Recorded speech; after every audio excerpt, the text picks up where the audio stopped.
Hello all welcome to Bhargavi Vantillu. ఈరోజు వీడియోలో సింపుల్గా చికెన్ పులావ్ని కుక్కర్లో ఎలా ప్రిపేర్ చేయాలో చూపిస్తాను. చాలా బాగుంటుందండి ఈ రెసిపీ. ఎక్కువ ప్రాసెస్ అనేది ఏమీ లేకుండా చుట్టాలు ఇంటికి వచ్చినప్పుడు క్విక్ అండ్ ఈజీగా ఈ పులావ్ని చేసి పెట్టండి.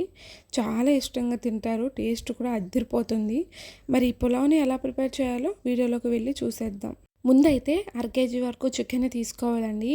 చికెన్ని ఒక 2-3 సార్లు బాగా వాష్ చేసుకొని తీసుకోవాలి. చికెన్ ఇలా వాష్ చేసుకున్న తర్వాత చికెన్లో ఒక 2 టేబుల్ స్పూన్ వరకు కారాన్ని యాడ్ చేసుకోవాలి.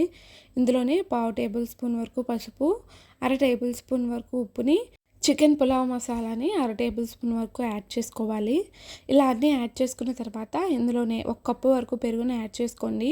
ఒకవేళ మీ దగ్గర పెరుగు లేకపోతే ఒక నిమ్మకాయని కూడా యాడ్ చేసుకోండి, టేస్ట్ బాగుంటుంది.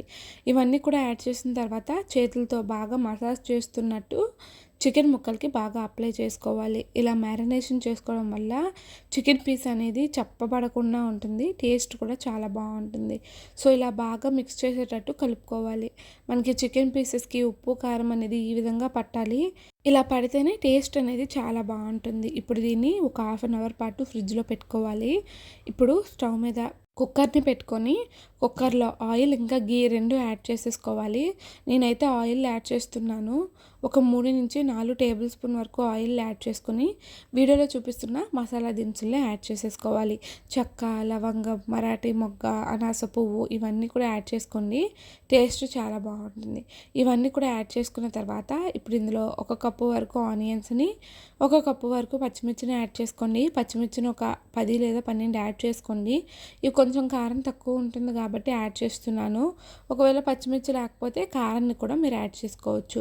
ఆనియన్స్ అనేది ఈ విధంగా మనకి మగ్గిన తర్వాత మనం ముందుగా మ్యారినేషన్ చేసి పక్కన పెట్టుకున్న చికెన్ని యాడ్ చేసేసుకోవాలి.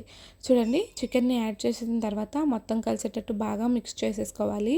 చికెన్ని మనం బాగా మగ్గనివ్వాలి. ఇలా మగ్గితే మన టేస్ట్ అనేది చాలా బాగుంటుంది. కొంచెం సేపటికి చికెన్లో ఉన్న వాటర్ మొత్తం బయటకు పోయి ఈ విధంగా ఉడుకుతూ ఉంటుంది. ఈ టైంలోనే మొత్తం కలిసేటట్టు బాగా మిక్స్ చేసేసుకొని మనం ఉడకనివ్వాలి. చికెను ఎంత బాగా ఉడుకుతుందో టేస్ట్ అనేది అంత బాగుంటుంది. కొంచెం సేపటికి ఆయిల్ చూడండి ఈ విధంగా తేలుతుంది. ఆ టైంలోనే 1 గ్లాస్ వరకు బియ్యాన్ని యాడ్ చేసేసుకోవాలి. యాడ్ చేసుకున్న తర్వాత మొత్తం కలిసేటట్టు బాగా మిక్స్ చేసేసుకోవాలి. ఈ చికెన్లోకి రైస్ బాగా కలిసేటట్టు మిక్స్ చేసుకున్న తర్వాత ఇందులోనే తగినంత వాటర్ని యాడ్ చేసేసుకోవాలి. 1 గ్లాస్ బాస్మతి రైస్ బియ్యానికి 2 గ్లాసుల వరకు వాటర్ని యాడ్ చేసుకోండి. మనం నానబెట్టలేదు కాబట్టి 2 గ్లాసులు యాడ్ చేస్తున్నాను. ఒకవేళ నానబెట్టుంటే 1.5 గ్లాస్ వరకు యాడ్ చేసుకుంటే సరిపోతుంది. బాగా కలుపుకొని కుక్కర్ మూత పెట్టుకొని 3 విజిల్స్ వచ్చేంత వరకు తీయకుండా కుక్ చేసేసుకోవాలి. విజిల్లో ఉన్న వేడి మొత్తం పోయిన తర్వాత తీసి సర్వ్ చేసుకుంటే చాలా బాగుంటుంది. చికెన్ పులావ్ని ఎక్కువ మసాలాలు పెట్టకుండా ఎప్పుడైనా ఇంటికి గెస్ట్లు వచ్చినప్పుడు ఇలా సింపుల్గా చేసి పెట్టండి, చాలా ఇష్టంగా తింటారు. సో ఈ రెసిపీని ఖచ్చితంగా మీరు కూడా ట్రై చేయండి. మీరు కూడా ట్రై చేసి మీకు ఎలా కుదిరిందో కింద కామెంట్ సెక్షన్లో కామెంట్ చేయడం మర్చిపోకండి. ఈ వీడియో కనుక నచ్చినట్టయితే లైక్ చేసి, షేర్ చేసి, సబ్స్క్రైబ్ చేయండి.